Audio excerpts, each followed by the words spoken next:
his plan was clear, you know. So ultimately, you got to work hard. You got to be fit. You have to be in shape, and then all the other things can fall into place. So that was our number one building block. So chasing the sun, nothing's changed since what I heard in 2007. You know, it stays the same. 70 by 100 meters, 2 teams of 15 players with a ref in the middle. And I think players who are coachable is that sometimes I've got to give a little and I've got to take a little. It's managing a personality at the end of the day. I'd say managing older players. Some of them are at the end of their career and you still need to get the best out of them. You got to make a plan and then you got to sell it and you got to participate maybe more with them. When you're young, you just go, I just don't want to be fired, you know. But if you're willing to work, you'll always have another job. You have to participate. You got to suffer with him. If he gets on the bike and you know you've given him 6 1Ks flat out to do, you get on the bike next to him. But then ultimately you want to scrum. You have to scrum to get better at scrumming. They need to work at their skill like anyone, a doctor or an attorney or whoever, working at their skill and try and be the best. I'd say try and be the best version of yourself at that time that you can.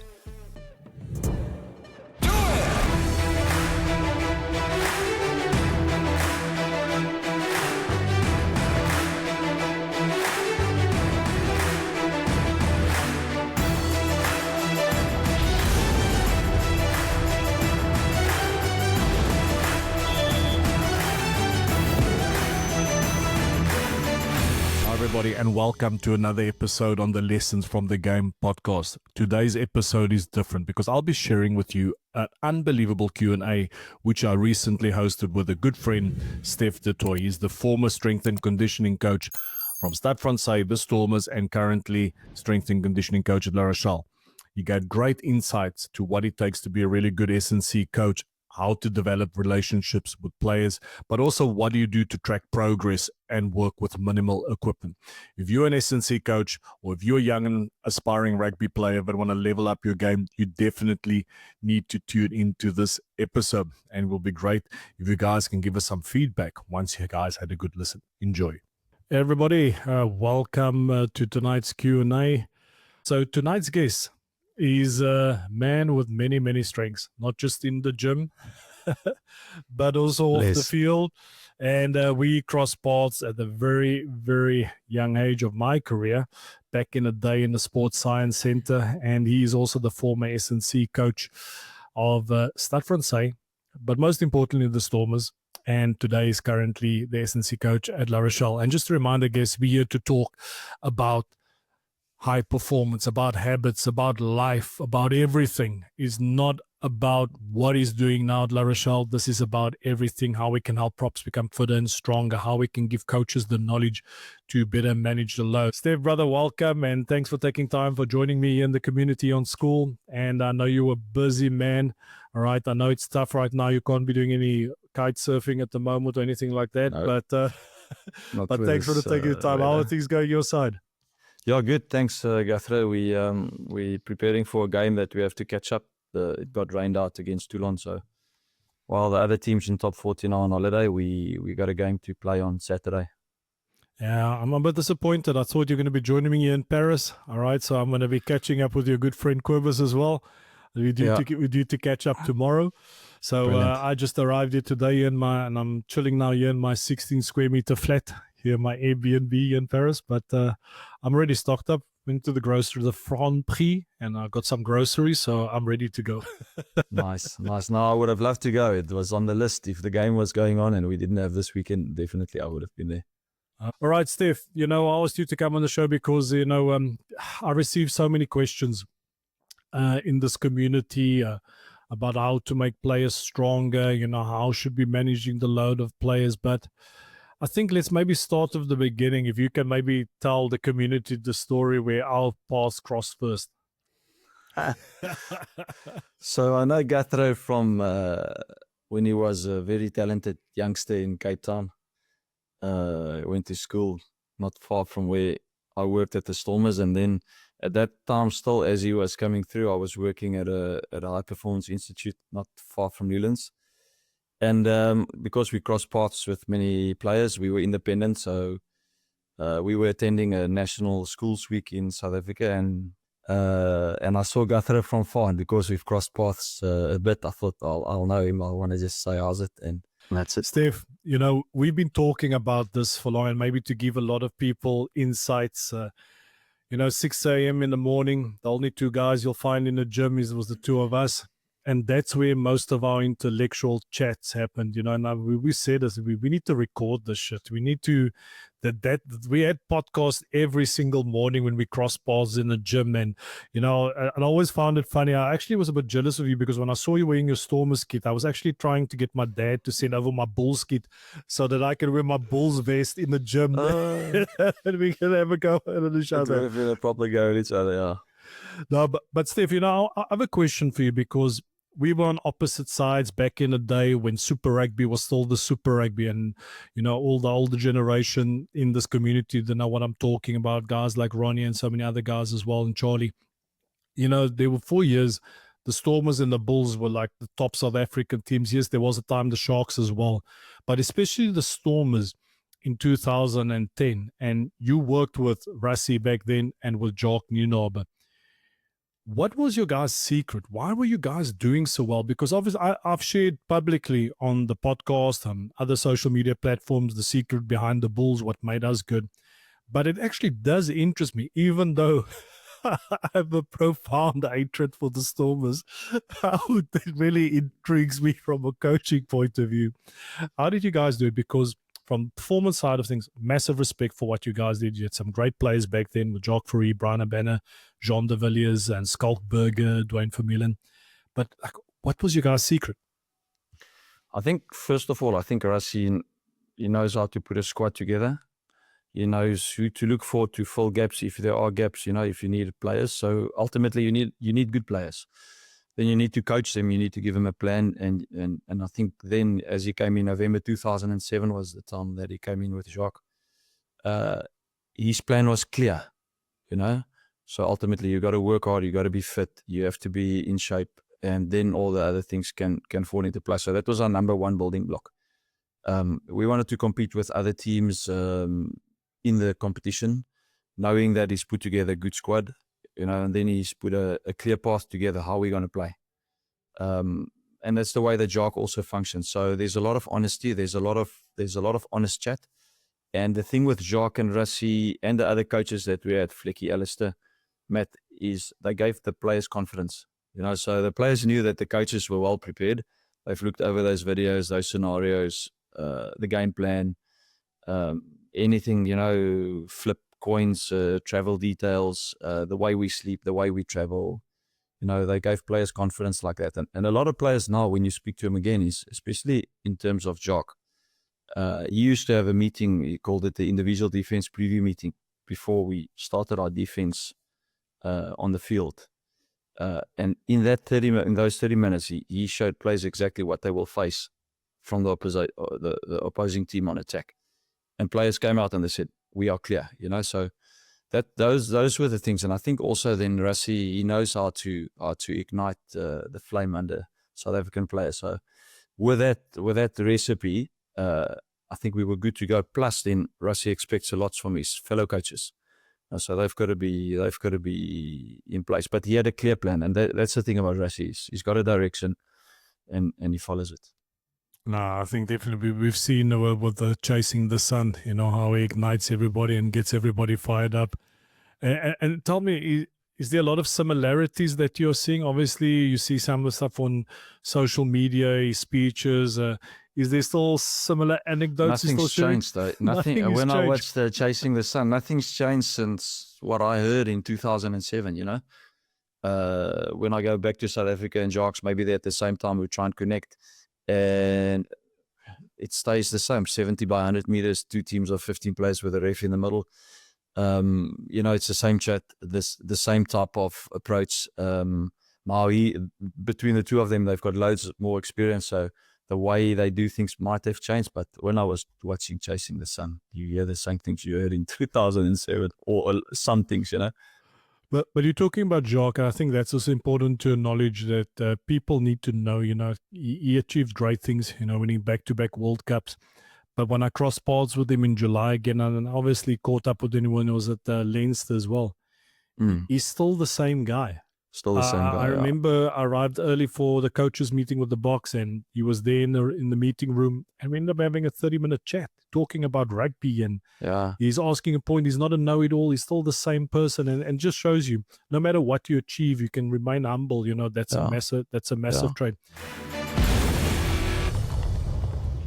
Today's Lessons from the Game episode was possible thanks to the support of Harris Begley Financial Planning, headed up by former Blackheath player Matt Begley. They are the experts to speak to for tailored advice on investments, mortgages, insurance and pensions, helping you plan for a future of financial security.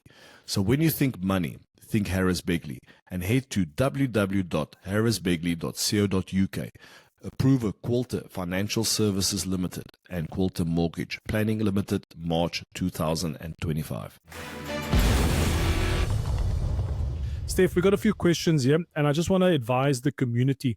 Try to get your questions very specific and not too general. I'm going to put this question forward, Charlie, onto Steph, and hopefully, because it's a very vague question, but we're going to give it our best. So I'm going to put you in a hot seat here. But Steph, what would be a good breakdown time-wise weeks for pre, in, and off-season for amateur clubs?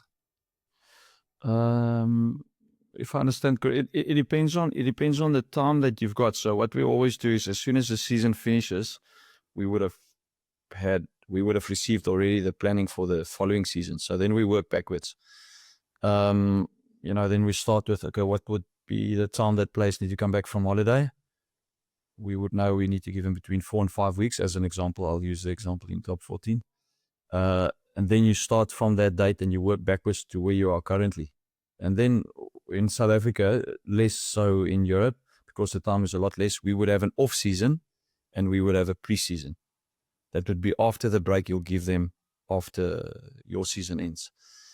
And then it depends how much time you then have on paper to contribute towards purely conditioning, a mix between conditioning and rugby preparation, and then rugby preparation towards the season. That can change. So it depends on, is it 12 weeks they have? I always feel I can get players ready in 3 weeks without anyone breaking. The end of week 2 is always the most sensitive. Everyone's excited in week 1. Week 2, they have to hold on. Week 3, they can start flying, and then we play at the end of week 4. So if that's the case, but then you have to be very clear with your plan. You'll have less conditioning. It'll probably start with rugby quite soon. Players wouldn't have lost a lot because they would have just come off holiday and then you straight back into it. This season we had more time, 3 weeks purely conditioning, and then going into 5 weeks rugby. And so that's an ideal plan, but it depends on the time they've got. Okay. No, thanks for that. And I think I just want to have a follow-up question here, Steph. How can you help coaches come back in better shape after the off season, so that they can run a better Bronco time and not pull any hamstrings?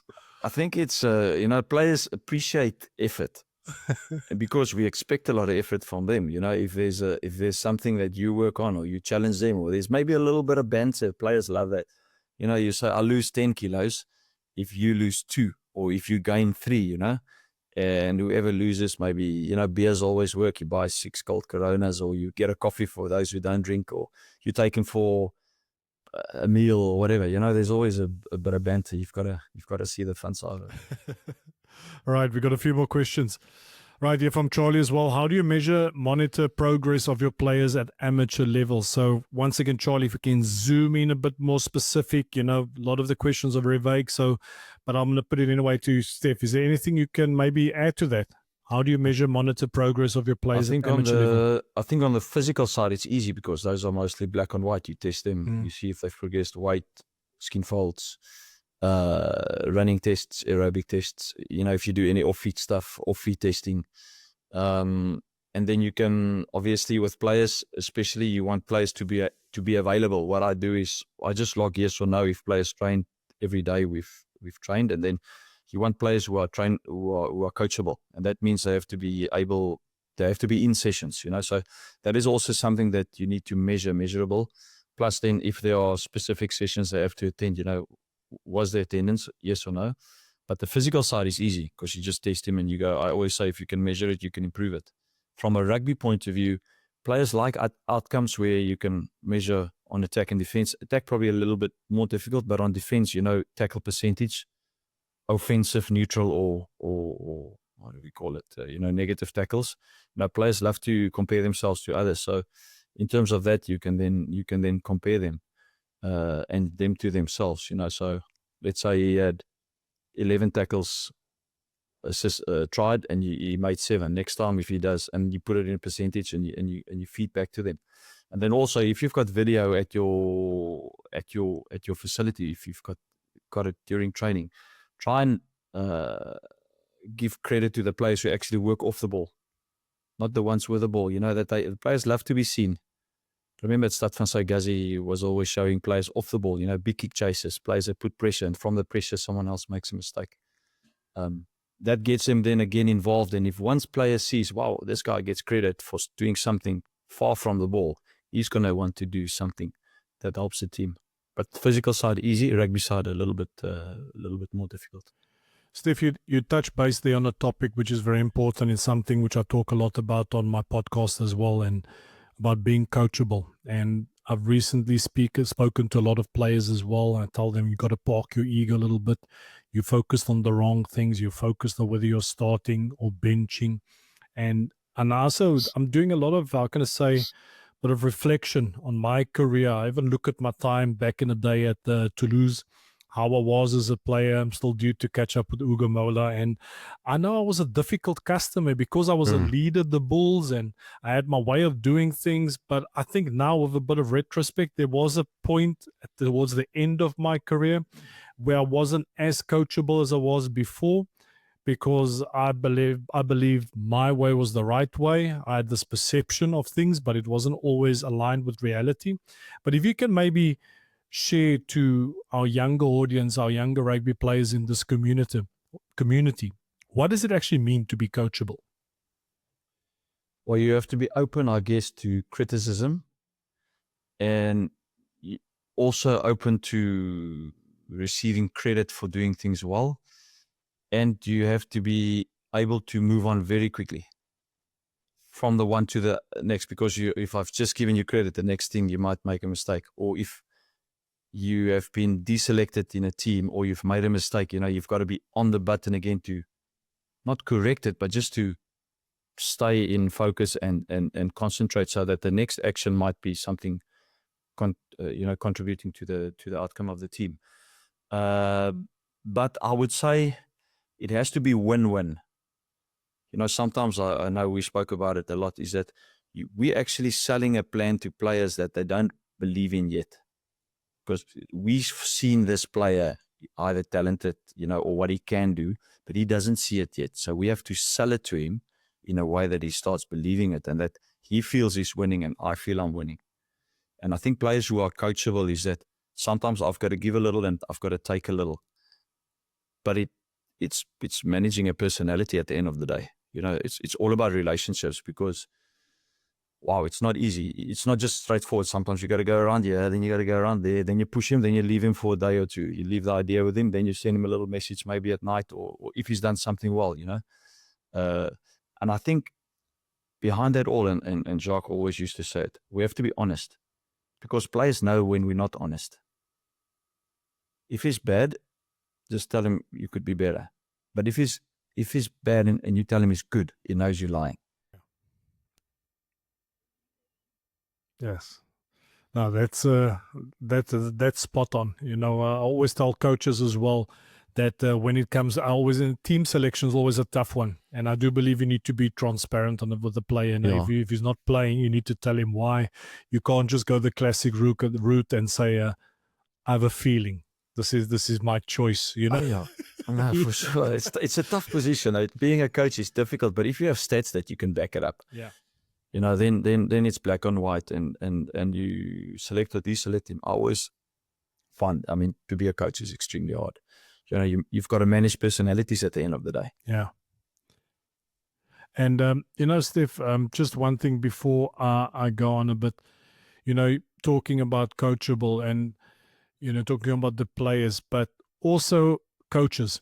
There comes, like Gary Gold mentioned it as well on the previous pod. Sometimes you just got to park your ego.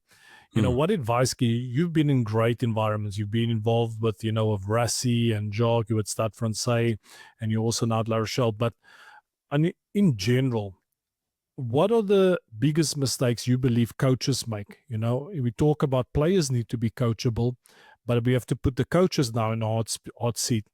What should they be doing better when it comes to, so when we say being coachable, that having an openness to listen to their colleagues, making the effort to learn a bit more, or actually listening to the players? For someone that is often a fly on the wall, what would you say is the biggest advice or the best advice you can give to coaches? I think you need to be prepared. Yeah. You have to give players confidence that they will, they will follow you from that point of view, where if they know you've prepared well, that you prepare them well. So that's building a little bit of a trust relationship already. You have to be the one that you're the first one in the firing line. If something goes wrong, we always say, and I think it's as we get older, like when you're young, you just go, fuck, I just don't want to be fired, but if you're willing to work, you'll always have another job. And it doesn't matter what you do, you'll find something. That's life is like that if you are willing. So you don't work with a pressure that you can be fired, That's just one thing to be able to then give players confidence and then take responsibility where if there's a mistake, we lift our hands first. It was us that gave them the plan. If they then make a mistake in the system, it's like a father and a son, I guess. But at some stage, if he keeps on messing up, you've got to intervene, and that's where the tough conversations come in. But you have to be the one that actually takes the heat off the family and go, okay, listen, I didn't give you a good plan. My fitness program wasn't good enough. We're not fit enough. We're going to work hard at it. And if you don't have the answers, you go find the answers you've got. And I think then network around it. But coaches need to give players confidence. They need to be honest. They need to enjoy it with the players. It's tough when the coaches are there and the players are here. For me, there has to be a link and a line. I remember Justin Durant, my very first boss at CISA. He said to me, Steph, ethics is everything, When we were testing rugby players, I want him to test well. So I can't cheat on a bench and I try and spot him so you can do 10 kilos more or move this cell so you can run faster. And by having good ethics, you will have good systems in place where that line is there, but where you cross it is up to you, So, because if you're very close and you have to then drop him, it's tough. But if you're too far, you can't get that relationship going with him. So it's a tough one. We've all got different personalities, but I think the best thing, the very most important thing is we have to be honest. And then know that and it's a lonely job, Even for me as an S&C, because sometimes you've got to get in there and like it's different when you're an assistant and when you're a head coach and when you're an assistant becoming a head coach, because assistants are close to the team. Now, if you're becoming a head coach, now you're not the one having beers with him maybe, or, having a bit of fun. You got to choose the team. You got to do the press and, it's a fine line. There's no book for it. I like that ethics. I think that's very important, and it also ties into what you said earlier, just in being honest with the player. Don't tell a player is good when he's not, in terms because you're worried about him being maybe a bit fragile and not being respective. How can I say being open to or receptive for that criticism or feedback? I always say there's a difference between criticism and feedback. Feedback is giving honest information to help someone move forward, and criticism is giving information with the intention of breaking them down. Yeah, we all got a different versions. We got a few more questions here, Steph. I'm going to throw it out to you. All right, from Ronnie. What has been challenging for you as an S&C now from when you started? Challenging are always, I'd say, older players. When I was young, I just wanted to be older than the oldest player. And I remember Percy Montgomery was the oldest player. So when he moved on, I became older than Jean de Villiers and Skalkberger, and that. And it's a funny thing because then you think there's going to be respect, but you earn the respect that that you get.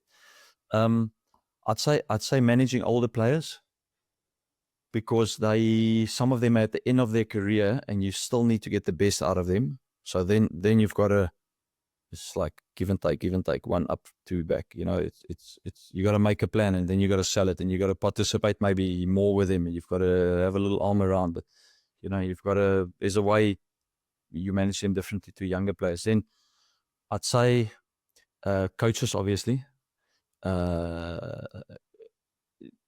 not to get your plan across, you have to be really interlinked with your head coach and your assistant coaches. So it's a plan that's molded together. And I'd say I understand more so now the pressure that a coach is under than I would have probably understood when I was a young S&C. And now I put that hat on first, or I try to. And if it means we do 2 more lineouts, and even if the numbers don't add up S&C wise, but it's going to give us a confidence to be ready for the game, we go 2 more lineouts, or 5 more minutes for two more attack, launches. So that is probably those are the challenges. You know, you're going to get older players who are at a different stage of their career. And then I'd say probably things that are not rugby related is how to manage your time if you have a family. And things we don't get taught are finance. You know, we do it for the love of it. We spoke about it just as we started. You know, at some stage the love of it will disappear if you're not looked after, and that is if there are any young S&Cs on you or young coaches, you know, don't forget that there is the love of it is good. I still have the love for it, but you cannot keep your foot off the other side. No, that's some valuable information there. And I think, it's interesting, that's something that I I'll put it this way. I was looking for solutions towards the ends of my career to train differently. I worked with Bruno Dalla Riva, that was the French S&C coach, and he took me on this journey, which was brilliant, and it definitely helped me, to manage that end of my career. And I think that's also something we need to do, especially with the game that's constantly evolving. I do believe the impact on the modern day game today, the collisions that are getting more intense, it's taking its toll on its body. But you touch based on something there, and I've always found it very intriguing because I've worked with a lot of S&C coaching, but there's a few that stand out that had a massive impact in my career. Firstly, it was Basil Karsis, at the Bulls. He got me out of some dark places. He got me fit and he got me strong, and he was integral in a lot of things that I achieved at the Bulls. And then, I worked with someone when I was injured at Stade Toulousain, Zeba, who was in charge of the réalisation. And he got me back. In 6 weeks, we grafted. I didn't play any games because I was coming back too early. And I remember he just came to me. He says, "G, you got to make a decision. Yeah. Every time you're forcing it, you're coming back too early. You got to make a choice. You got to ask yourself, do you want to play in the finals? Yes or no? You got to make that choice." And then he just said to me, "Do you trust me? Yes or no?" I'm like, "Yes, I'm in." And we put together a plan. We bolted together and we went to go see Genovese. And we said, I remember Toulouse back in the day, the office was there in the indoor synthetic. And we went there to him and he said, like, "Okay, we got a plan." And he looked at me like, "Oh, but this is long." It's like, "No, this is a plan. We're going to back it and we'll be ready." And the end result was I was ready, and I played the quarterfinal, the semi-final, and then started the final. And then it was you. And those our 6 a.m. chats in the gym. Honestly, there's something about S&C coaches, and it's not everybody, but most S&C coaches that I've worked with, you guys have something special. And you spoke about earning respect. And I think the way you guys go about things can be really be insightful for coaches. How do you earn the respect of players? I reckon firstly you got to care. And then you have to see something, like we said earlier, that they don't see yet. And I love it when players get better. Like, I'm a biokineticist really, from university. So we, as a background, I was more rehab initially and then got into the S&C, the performance side. For me, it was something is broken. I've got to correct it. I've got to get it right, and that's where I come from. I see someone that can improve. I've got to get him to get better. And then when he gets better, the satisfaction, not for me, but for him, makes me gives me energy to go again. And then the biggest thing, and it's tough now with age getting on top of things, you have to participate. You got to suffer with him. If he gets on the bike and you've given him 6 1Ks flat out to do, you get on the bike next to him. You can't do it if there's 10, 20, 30 players to do it because you have to manage the session. But if it's a one-on-one or one-on-two, you're going to have to give him confidence that the guy who's giving him the session can at least do what he asks him to do. And, then you get respect, and then it's about, and then you got to suffer, then you suffer with him. And at the end of the day, you're in the same dark hole as he is. And then you build a relationship, you build something. And I always, like yesterday also, it happened, they missed someone to do a session. And I know I'm going to just jump in and do it, but it's not the right idea. I'm not their age. You push yourself to your max heart rate, but you enjoy it, because you enjoy the suffering and you enjoy at the end the result. And for me, that's the way I always went about it, is that probably, I can't say built the respect or just sold myself, or the way and I actually enjoy it. When I'm in there, I feel like a player. I never played their level, but like I love rugby, and rugby is always what I knew and that side. So, and then at the end of it, it's like you've got to have to give him confidence. Like if a player's on the bike and he's in a hole and he's been dropped, and you gotta try and get him up, and that there's no recipe for that. Everyone's got a different way. But I love it when he gets selected again and he plays again, and I open a beer and I watch him on the TV, or I watch him at the stadium as he runs out, or I see in the change room minute before he run out how pumped this like is. That's me. That's the way I've always been.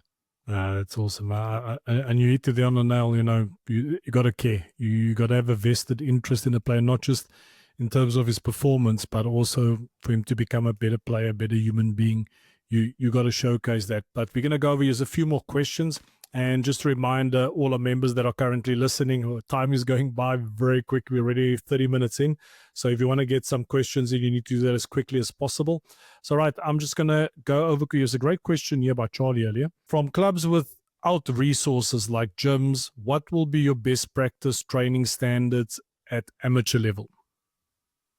I think there's always a way. You can find a bar, you can find discs, you can find something like on a second. Those things last 20, 30 years. You don't need much, You've got to be able to push, pull, squat, rotate. Any resistance training you can find. You can, with push-ups, pull-ups, you can do a lot. I'd say nowadays we did a MTTS. In the old days with sports science, it was a gym in a container. Circuit training will work, but I think there's so many things that are accessible now that if you can find a bar, anything where you can add resistance, you can find a way. I actually thought about it the other day, because I think there are definite ways to, at club level, if you have a small budget, to find things that you can put together, and then you look after it, and you just create a system where either it's a circuit training or they come at different times, and you don't need a lot of exposure. You just need the exposure to be frequent, like maybe 3 sessions a week of 20 minutes, 25, 30 minutes can work, and you spend time on the big things, on the big blocks. Okay, brilliant. We got another question here from Miles. All right, his son is 16 years old. With a lot of drive. He gyms 3 to 4 times a week, and skills. He's got matches. He runs through 3 times a week as well. Is there a pearl of wisdom that you can pass on? Luis has a lot of drive, gym 3 to 4 times a week, and skills, matches, run-throughs. I think if the planning is the basis of it all. If you at certain times of the year, things will take priority. Now it's rugby season, as I read it there. So how can you best preparing for a rugby match? Is it to go to gym 3 to 4 times a week? Now we do between 2 and 3 sessions a week, where we spend time on one recovery session, one upper or lower body mix, if it is that, and an explosive session. And then in the off season, he can up that to between 4 and 6 sessions in the gym, run a little bit less, get his body in shape. I think for him, he's in a great stage now of his growth at 16 years old. It's also sensitive, because any injury now can put you back a little bit. But from a physical development point of view, he can really develop with the right program. But train as a prop. I think if he wants to be selected and seen, no scrum, no win, he has to do the things well as a prop. So I think sometimes we lose focus with GPS and just stats, but he's going to be selected and I won't say criticized, but he's going to be looked after or looked at as a prop. So whatever those fundamentals are, Gurthro, you're the expert there, and then every position has its outcome. So those outcomes can be in place, ball carries, cleaning rucks, obviously scrums, smalls, lineouts, then the rest will fall into place. But in terms of physical development at 16 years old, he can get stuck in. Plus, very good progressions during his gym training, with a good plan, good nutrition, and good coaching. Now, it's a lot that I said, but I think the biggest lesson for me is he will be judged as a prop. He has to prepare as a prop forward. So going into that, a lot of props, they send me these messages as well in terms of what exercises should they be doing in the gym, and I always tell them the basic stuff, the foundations of squats, bench, deadlift, and bent over rows, your bench pulls, all those stuff. You're going to do your neck strength. But I would like to, if you can give advice, if it's like, say, the foundation of exercises that players should be doing props, what are the key exercises? Obviously, it depends what type of prop you're on, what you want to develop. I know it's not the easy question, but just to, especially for our younger players, that they're not doing the wrong stuff and just focusing on bodybuilding and looking good, all those type of things. What are the exercises that they should be doing to help them to become scrum-strong and not just strong in the gym? So if you want to scrum better, you have to scrum. Then there are the things I feel that will assist you at scrumming. So if you want to go and swim in cold water, go swim in cold water. So then other things get added. For me, a squat is a great exercise, but you have to be really technically well and coached that you don't hurt yourself. The reason I say that is that it's not just a leg exercise. If you squat heavy, your whole kinetic chain gets challenged from your hip, your back, from your hips, knees, ankles. So those articulations then work together. Obviously, you've got to have to be able to work on your neck, isometric strength initially, and then using that strength when you're in the position of, when you're in the scrum, with active movements now having the isometric strength of your neck. I like to add an exercise where at least there's power. It could be initially in their careers just something like a shrug pull, or a clean if they can snatch. That's acceleration now through the hips, the knees, and the ankles. But that becomes now very technical. Players add then a push and a pull, a bench and a bench pull, but that is just to develop muscular size in terms of upper body, because you're not really challenged. You're stuck to a bench and you just add size. I would definitely add a squat or a deadlift, whatever the key lift is for them at a lower body. And then one power exercise, either, a deadlift pull, maybe if they can't do a clean because of a shoulder injury, or a snatch, and then your neck specific exercises. But then ultimately you want to scrum. You have to scrum to get better at scrumming. And then I'd say from 15, 16 years old, doing a really good overall gym program in the gym is a real focus, with good nutrition, with your exposure to when are you going to do upper and lower body strength. And then if it's slightly lighter, do I add 1 or 2 or 3 sets here or there? But at the end of the day, for me, I've seen players Stephan Kitshoff in the past, when he was 18 years old and he came to the Stormers, if he didn't squat on a Monday, he wasn't confident.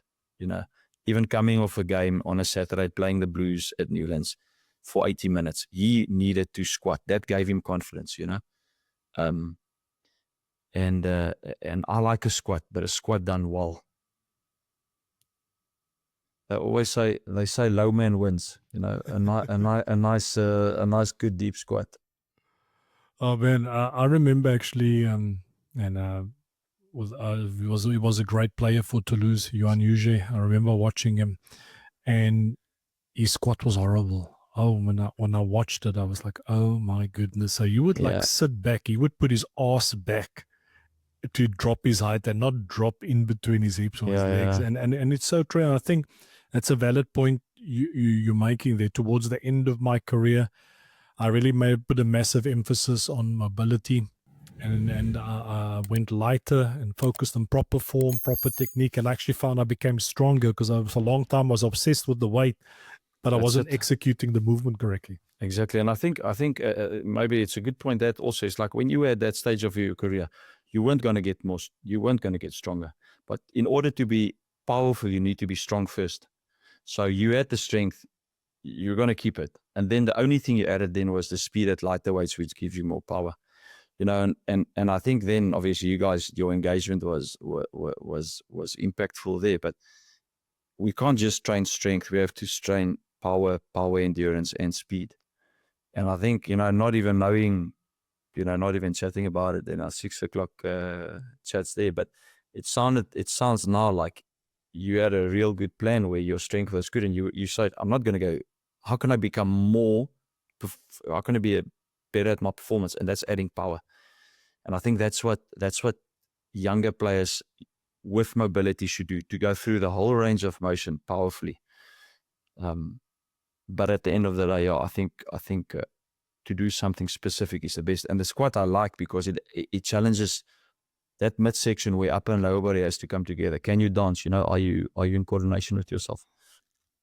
I like the squat because it reminds me a lot of a scrum, because if you are squatting heavy, like you're really working it, there's always that sticking point where you need to get past that sticking point. And the only way you can get past that sticking point, if you're activating everything, if you're using that whole kinetic chain, as you just mentioned, and that's basically a scrum as well. But Steph, you know, over the years, you know, I've done loads of research. I've spoken to scientists, sports scientists, world leaders, different governments, presidents, and I try to get their insights and their opinion, and I would like to hear yours as well. You made a statement, a strong statement. The only way you get better at scrummaging is to scrum. So how much time should you allocate to scrum coaches so they can develop a strong scrum? That's a really good question. Maybe put it like, let's go offline. No, I think whatever. So you know what? Someone asked me last week. We had a coach, and he said to me, "But wow, you guys train long compared to what is." I'd say, whatever your normal is, whatever is normal for you, that's the time that you allocate. But you have to understand where you want to get to. Yeah. Do I want to get to 30 minutes, or do I? And what are the amount of scrums, live scrums you want to do? You want to do 4 to 6, 6 to 8? Do I just want to focus on 6? Whatever your normal is where you want to get to. And I said when I had Jacques years ago, and I did it a little bit less in France, but in South Africa, in my beginning of my career, I said, okay, how much time do you need, Jacques? We've got 7 weeks until we play whoever, first game. How much time do you need for defense? I need 3 30-minute sessions a week, and I need 1 40-minute video session. And in my and then he gives it to me. I give him 2 days, and he comes back, and then I see if it fits. And then it's about me going back and going, it doesn't add up for me. Where can we give, until we've got a plan that's together. And I do the same with the attack. I know how much time I would need on conditioning. I might have to give a little bit away on my side for the coach then to win and to get more scrums through.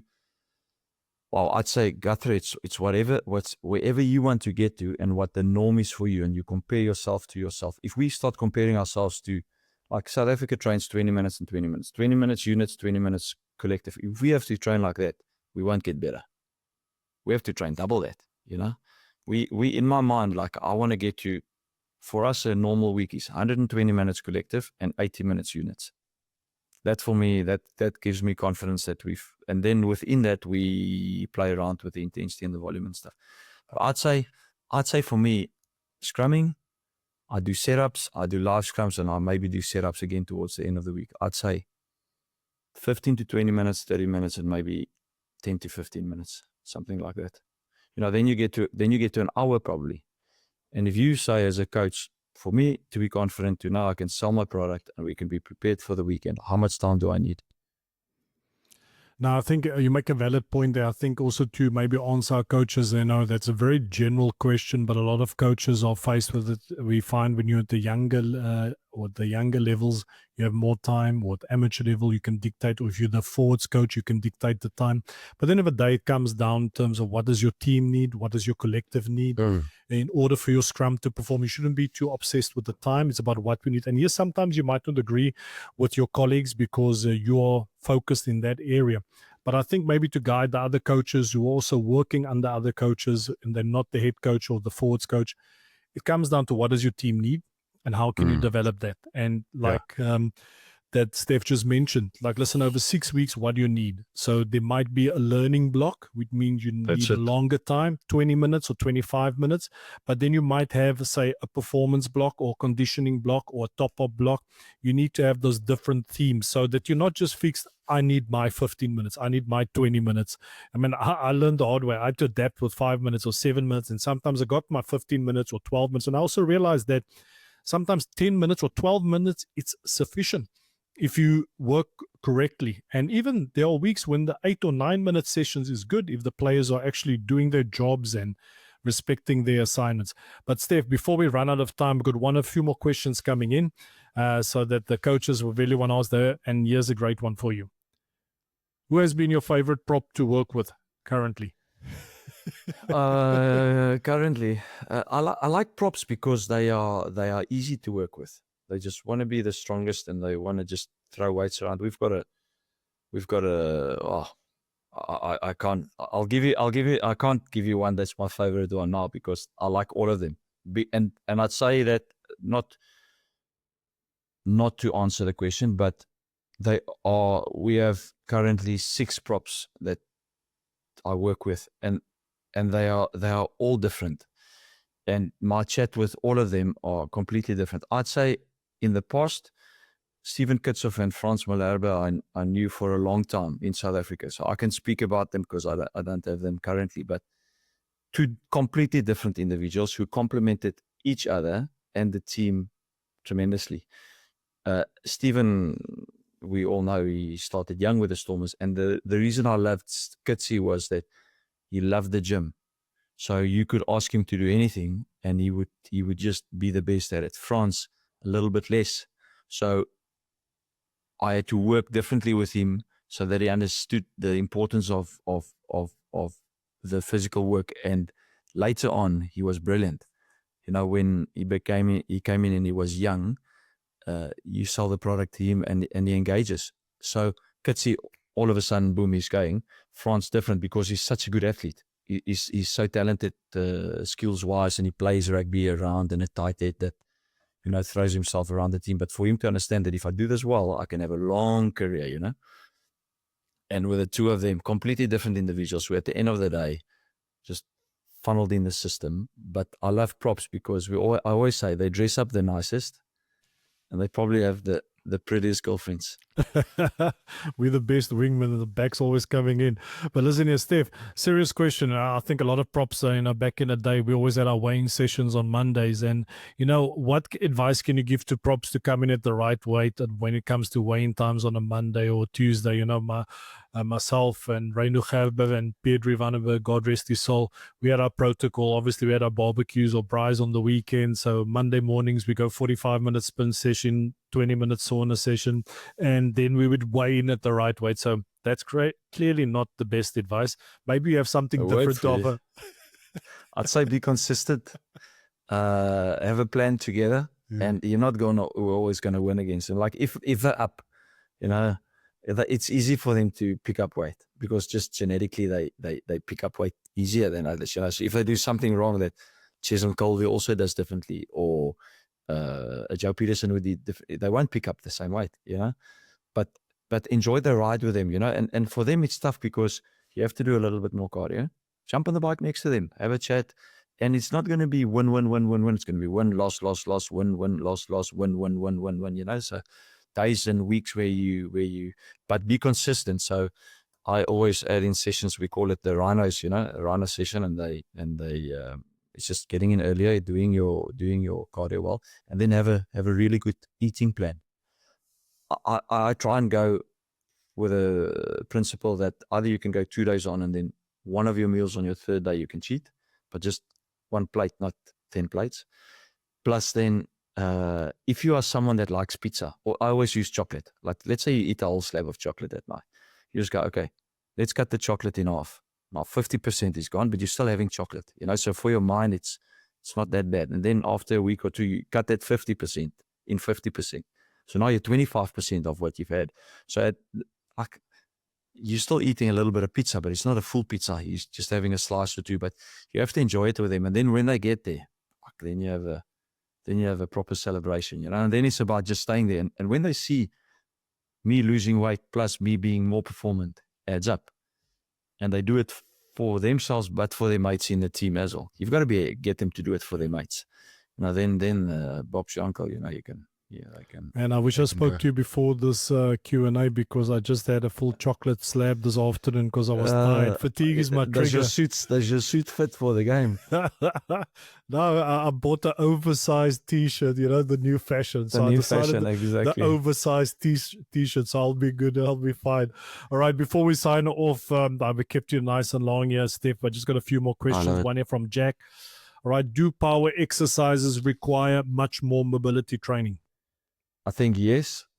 I know yes, because if for you to be powerful, you've got to be strong. That's a different section. But the range of motion of any exercise is important. And if you can accelerate through the whole range of motion, initially it's obviously you've got to overcome inertia. So you're pushing just to get that bar moving. And then it's becoming through that acceleration movement, through that swing or push or pull or whatever.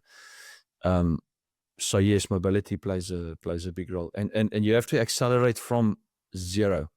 Like even if it doesn't feel like the bar moves quickly, you have to go for it. And remember, acceleration is not only a bar 20 kilos moving fast that you can see. It's also a heavy bar moving at a good speed. Because force times acceleration equals power, and if you want to be powerful, and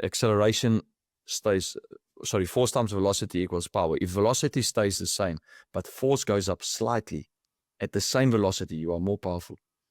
So that velocity, even if the force then stays the same and the velocity increases, which is the toughest thing to do, increases, you'll become more powerful, But the easiest one is to just get stronger through the whole range of motion, So, and not just that last little bit where we do like a 30-degree squat or a quarter squat, So, Steph, you've had an unbelievable career so far. You've worked with amazing players and, you have a lot of experience. What would you say are the requirements for a professional rugby player to perform consistently, to really achieve that elite performance, high performance, and do it consistently? You have to have a plan. You have to, I'd say this, you have to like what you do. You have to at least, go to work every day and enjoy. There's a lot of ups and downs. There's a lot more downs, I guess, probably than ups. There's a lot of teams. Not everyone wins the cup. Sometimes you win nothing in your career. I think you have to have a personal plan, week in and week out. You need to know where you want to get to. Funny, like people need to have goals. If I look at myself, I said 24, I want to be at 27, I want to be at then 30 there. Then I lost not way a little bit, but then I said, okay, 40. And then funny, like things just, but you put that into motion. But for them, they need to work at their skill, like anyone, a doctor or an attorney or whoever, working at their skill and try and be the best. I'd say try and be the best version of yourself at that time that you can. Because your career is going to be short. Their career is going to be short. They will finish at 30, 32, 34, 35. Some now Branna's at 30. I nearly said 50. And then just try and be the best individual that you can be. Like, shucks, man, I'm not the best in the world, but I just want to enjoy it and enjoy the players getting better and contribute, because at some stage it's also going to end for me. But work at their skill, have a plan. Eben Etzebeth is a good example. He's got a book where he writes, even if he does a white pack session, he writes it in. He books his massage. He knows when he wants to do a one-on-one, when he wants to take his wife to the restaurant. It's like a businessman who just plays rugby. Have a plan, stick to the plan. Enjoy what you do, but have a clear goal. I'd say that, but yeah, and be realistic. Steph, and just to kind of wrap this up, I wanted to ask you, where does your passion come? Because you clearly love what you do. What drives you? What drives me? They always say you probably had some traumatic event when you were younger, but I've been trying to look for it my whole life and I can't remember that. So, no, I was, as a kid, I was active. Like I could entertain myself, and I took a golf club and I played for 4 hours against myself with 10 balls. And I participated everywhere. I broke legs and I fractured ribs and I broke my wrist and my leg, but because you're just busy. And I think then I went overseas, and as South Africans, we get told to go to university, and then, things just, it's funny, how things work out. But I've always been passionate about sport. I wanted to move. It doesn't matter what it is, running up a mountain and then I think when I got to the University of Stellenbosch and I started working with older people who either had a heart attack or a stroke or, muscular injury, more so I'd say older individuals, that got me going, where I love older people and I love kids, because a lot of the times they get, something happens to them where it's not them taking the decision, and seeing the effect that us as professionals could have on them.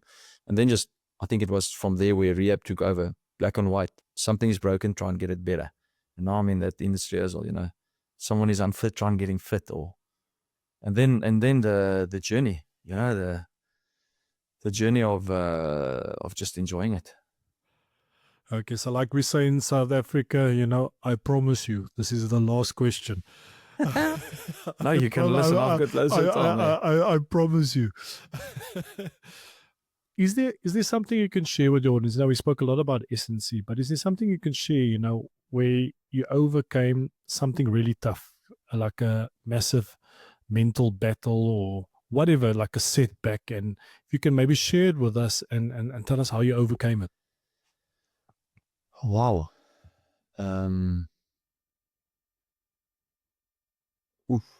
I've never really had a setback in terms of or disappointment, or when I was at Stade Français in my last year, I signed for 3 years. I signed for another 3 years in COVID, and I said to myself, like, I think 6 years at a club is good, Then they brought in another trainer, and we were basically two doing the same role. The coaches changed, so it's normal in our industry. But I wanted to finish what I started with. My dad always said to me, "You finish what you start with," and he was a good man. And as South Africans, we stick through. We go for it. And for the first, I'd say, 6 to 8 weeks, I didn't feel like I worked as I wanted to work. I didn't work enough. Didn't get my hands dirty enough. And that was a tough thing for me to get my head around, is, now, where can I now fit in to make a difference? Because I felt like I was losing time. Like, I want to work. I want to get my hands dirty. I want to work with players, but I couldn't. And for me to make a mindset shift that, because then you start doubting yourself. You go, fuck, am I good enough, Now, are they going to think I'm good enough? And then you think people judge you, but you actually judge yourself. And I got out of it, and surrounded by great coaches and great players, and I got through it. And because ultimately, you as a coach too, you want to make a difference. You don't. That's why we work. And when I couldn't work, that for me was probably in the last couple of years the most frustrating thing. And then you've got to redesign yourself, find the way that you can. But that's probably been the toughest things, or tougher things would be me getting into a new system now, or at Stade Rochelle, coming in on my own, having to then sell a plan to coaches, and to find a way that we can do it the way I think is contributing. But from a mental point of view, I'd say from a personal point of view, that was tough. Oh. That was challenging.